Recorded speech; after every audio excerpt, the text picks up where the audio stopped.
This is Subject to Approval, where we dive into the chaos, challenges and curveballs of today's business and agency world. No jargon, no waffle, just fast, fearless conversations about what's breaking and what's working in your business today. Righto. Okay, here we are again. Hello. Happy as can be. What I would like us to talk about today is something that I've been hearing at least once a week.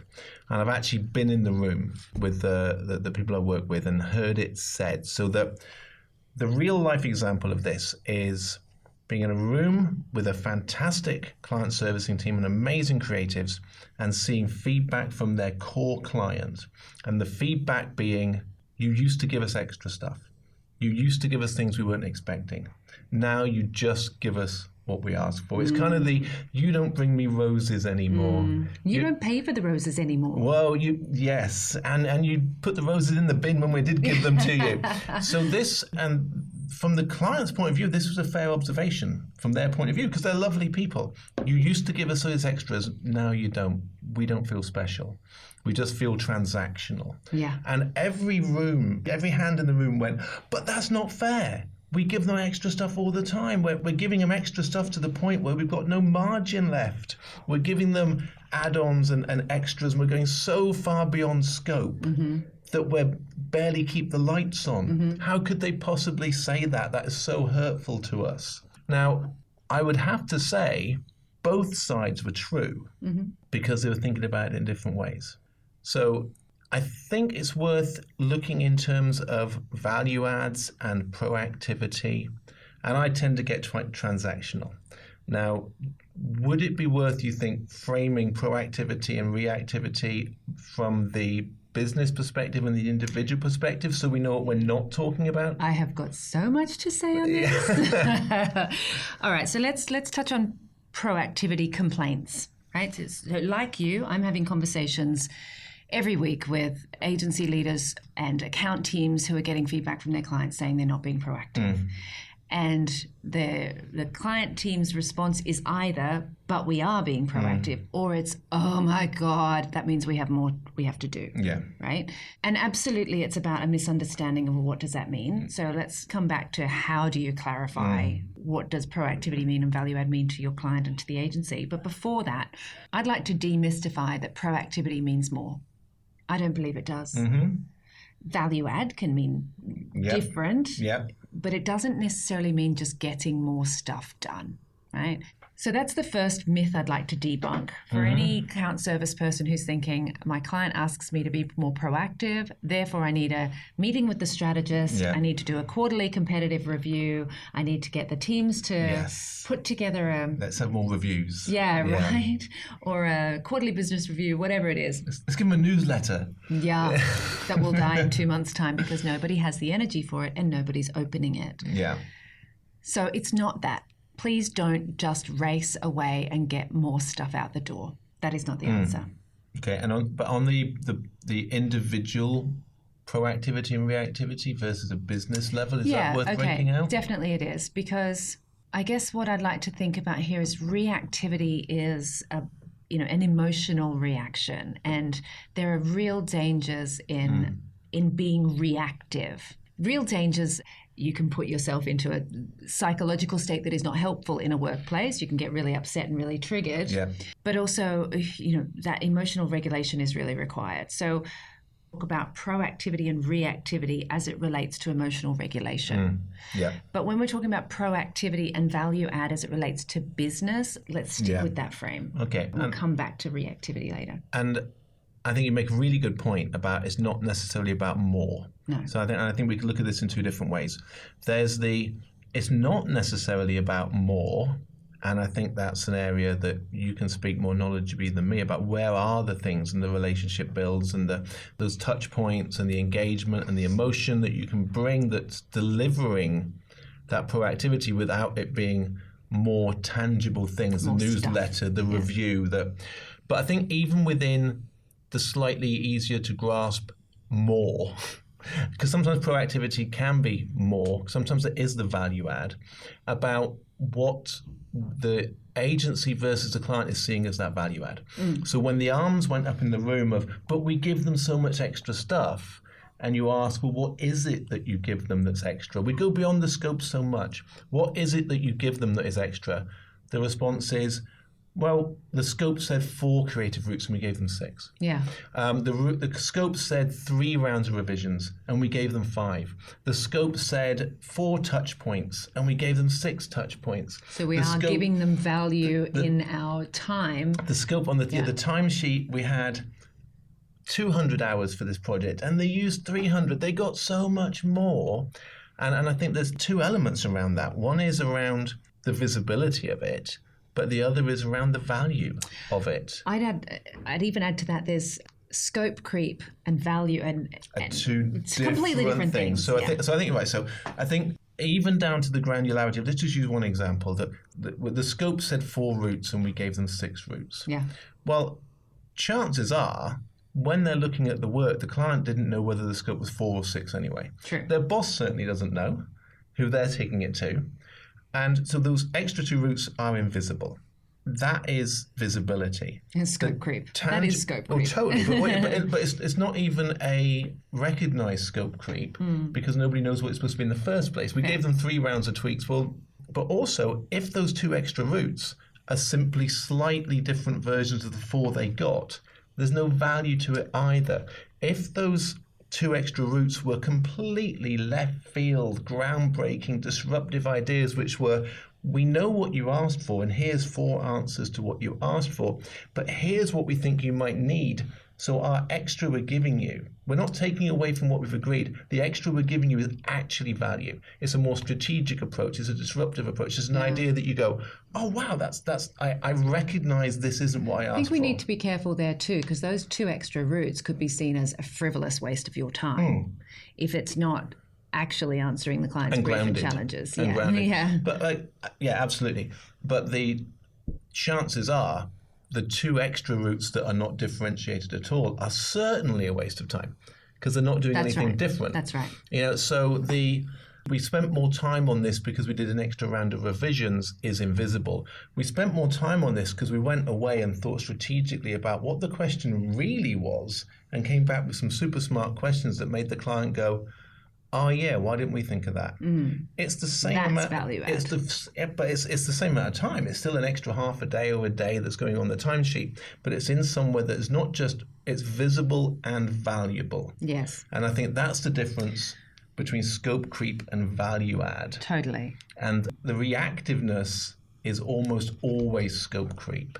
The proactiveness can have the opportunity to be strategic and considered and disruptive and a value add. Okay, I would add to that. Let's maybe come back to how do we get to the point where we can create opportunities to genuinely add value. So I think that would be a nice thread to pull out in a minute. Before we get to that, I think there's another area around proactivity. Sometimes it's really not about the work. Sometimes it's about proactively communicating with your client about where you are at. And that requires almost no effort. You can send a quick voice message, a quick WhatsApp, a quick WeChat to say, just to let you know, we've briefed out to a couple of great media vendors. We're really excited to see what they're going to come back with. Look forward to updating you next Tuesday. That requires almost no effort at all, and it makes the client feel that you've got them, you've got their interests in mind, you're holding on to their priorities, and you're babying them. Correct. There's an analogy I use sometimes. And look, I'm hopeless at sports analogies, so bear with me. But it's like the client has been playing this game of basketball, for want of a better whatever, and they've held onto the ball for a while and they've got it to a really good place and they can't take it further, so they're passing it to you. You take the ball and you head somewhere. But unless you tell them where you're heading or that you're actually heading in the right direction, you've taken the brief from them and you're sitting in a dark room as far as they're concerned. They know nothing about the direction that this... They don't know what you're doing, or more worryingly, that you're doing anything at all. Correct. Until it gets to the deadline where you're promising you'll come back and show them that you took it in the direction that they had asked you to. So sometimes that gap between brief and and response, which we get, is getting tighter and tighter and tighter, and that's a whole other discussion. But sometimes it's just too dark a black hole. Yeah. And if you can proactively communicate with your client to say, we're working on it, our teams are excited about this one, we're waiting to get back some suggestions from the out-of-home vendors, or where, just let them know where you're at. They feel. Or even a much smaller one. We were talking about this yesterday with the session we had with the client. Great session, lovely people.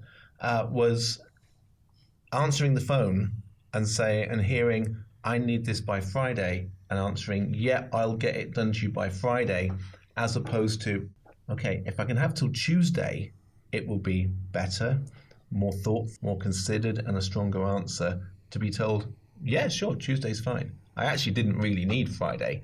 It would have been nice. And that's not even an investment that's giving you more time to do what you need to do, and there's the value add, and you're going back to the client with, actually, let me help give you a better solution than the one you're immediately asking for. Yeah. And that's no cost. That's true. That's creating the opportunity to be able to add value and to be proactive. It is really simple. But that's also to do. turning what could be perceived as a negative, we need till Tuesday, becomes well, actually, I can give it to you by Friday, but we have a better thing by Tuesday. Yeah. It turns what could be perceived as, no, we can't do it till then, into we want to do the best we can for you.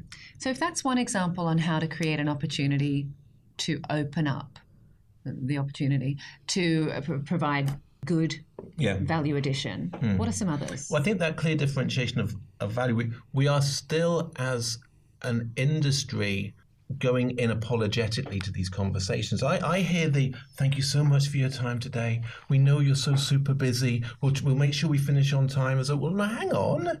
We've spent hundreds of hours on this, and we're apologizing for trying to get 45 minutes to show it to them, and they've given us all this money to do it. So sorry for taking your time up. No, who does that? I'm still hearing it. Get us in the room with these people. We need to fix them. Apologetically, but here's 6 routes we did, and here's 2 more. The flagging it to say, these are the 4 you asked us for 4. Mm-hmm. Here's the 4 you asked for. Here's the 2 extra ones we really wanted. You gave us this brief.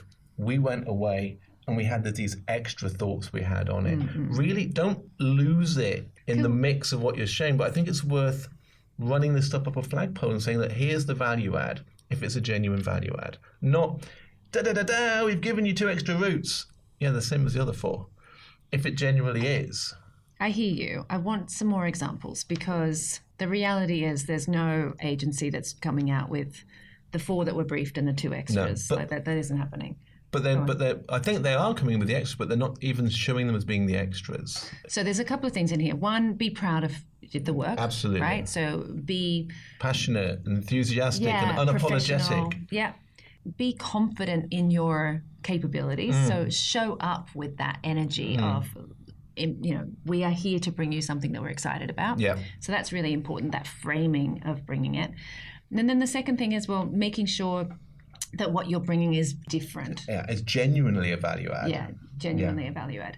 So come back to how do we create those opportunities? The first one was, let's create some space. Yeah. That is really challenging. We work with agencies all across the world, mostly in Asia at the moment. Yeah. And there are some cultural challenges here that our agencies really have to face. Absolutely. Right? It's hard to push back. Well, yes, and also, I think it's lovely having conversations, in more developed is not even the right word, in different markets where the agency and the client are increasingly more like partners. Yeah.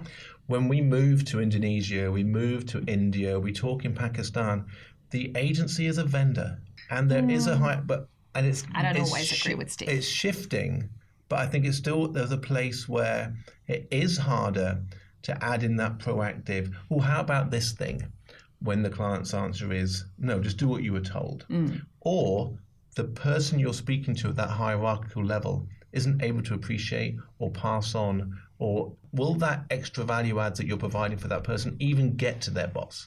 Let me just explain why to maybe the audience and the listeners why I had a disagreement moment there. Yeah. I had a bit of tension and friction, and it's because I do feel that there are great partnerships in all of the markets in which we work. But you can't get to that great partnership without having gone through. Agree. Right, you've got Yeah. the fundamentals in place. Yeah. You've got the right people in place. You've got strategic thinking, and the quality of the work Yeah. is there. Then you get to the partnership. Yeah. The So that partnership can be doesn't achieved magically anywhere. appear. Yeah, totally. So we do see great relationships, and then relating that back to this value add and the proactivity piece is don't bother with the value adds and the proactivity if your fundamentals are not in the right place. Yeah.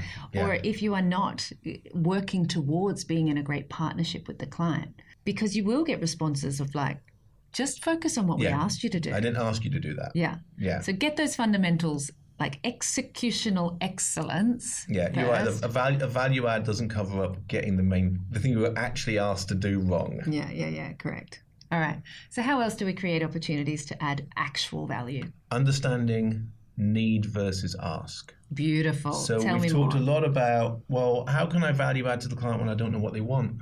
How do I do? How do I do it? Give them extra when I don't know what they need. We asked our clients this yesterday in one of our workshops, and the room went quiet. How do we find out what they actually need rather than what they're telling us? And then after a period of silence, somebody went, "Could we ask them?" It was beautiful. Yes, you can ask them. Set it up. So there's the simplest thing in the world. How can I give you what you want when you won't tell me what you want? How do I give you what you need, which might be different than what you've asked me for? True. What you want and what you need might be two things. And again, you've still got to give what you're asked for. And then maybe what you need is the value add on top of that. So there is simply ask, assuming that the person you're asking knows. We have talked about the example where the client doesn't necessarily know their own industry particularly well. They don't know what's going on outside of the category. They don't know what's going outside of their geography. They don't know what's going outside of their own business silo within their company.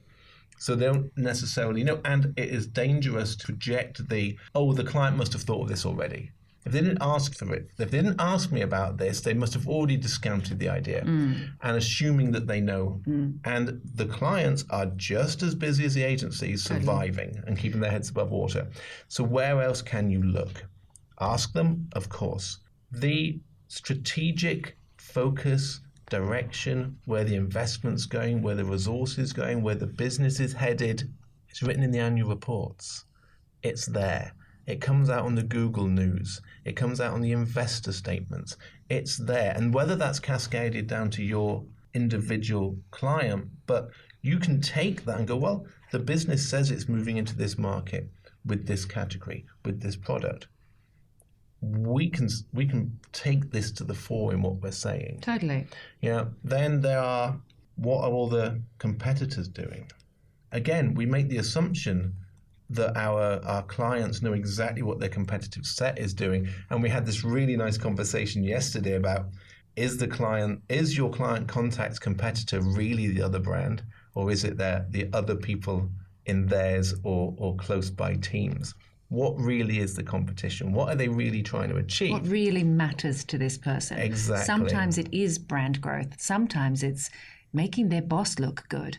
Sometimes it's getting in the industry press. If you really know what's important to your client, rather than just accepting the brief being the thing that is important to them, you can more easily deliver against it. And the thing is never the thing. So let me unpack the thing is never the thing. But first, let me summarize the three places we've gotten to first. How can you figure out how to add value? One, we can ask. We can ask what is important to your clients. We coach a lot of agency teams on how do you ask clever questions? How do you create opportunities? How do you actively listen to what's being said? There is an art to asking. But even without the art of it, which we can help you with, even without that, simply asking. Listen to what they say. Asking badly is better than not asking at all. Correct. I love that. So the first thing is ask. The second thing is look in other places for the information. So reading the annual reports, getting the news alerts, reading the industry press about what's happening on your client's brand and business. And the senior people in your client's company are posting on LinkedIn all the time. Correct. Thought pieces, statements, follow them. Find the conference that they've just spoken at. Even if you can't go, the speech will be online. YouTube will usually They will be on there. What True. they've just said, we are our vision for the future. That's all there for the picking. True. I love that. Also, you mentioned about on LinkedIn, sign up to your clients' newsletters that they send to their clients, or any materials, their marketing materials. Make sure you know how are they talking about themselves. Sign up to your rival agency's newsletters. Totally, I was saying that yesterday. Okay, so we've done 2. Look in other places. The third one is understand the real motivation. What does your client contact really want? Is it genuine brand growth? Is it to win against the competitors? Is it their own personal development? It's not always budget. It's not always cost. In fact, it's rarely cost versus the value. The immediate reaction is, oh, we're overspending, we're underspending. Is it about speed? Is it about awards? Is it about recognition within their business? Okay, you've derailed me a little bit. I think I know where this fits. So we've got ask them, look in other places, do a competitive review, look at what their competitors are doing. Yep. And the fourth, the thing is not the thing. Yeah. And that's what you're talking about just now, right? Yeah. What are they really motivated by? What's the real win for everybody involved? Which kind of nicely circles back to the original, which was start asking. Ask good questions, really find out. Yeah. What are you actually trying to do? You can't add value unless you know what the person you're working with values. Indeed. I think that's a nice little wrap. Yeah, I think great stuff. Yeah. So reach out to us if you'd like to have a conversation on this topic, if you'd like to learn more or ask any specific questions. We love this stuff. Thanks again. Work can be tough, but you don't have to figure it out alone. We're here to help for coaching, workshops, or just a smart second opinion. Let's talk. Contact hello@artemisapac.com. We're Artemis, and we get it.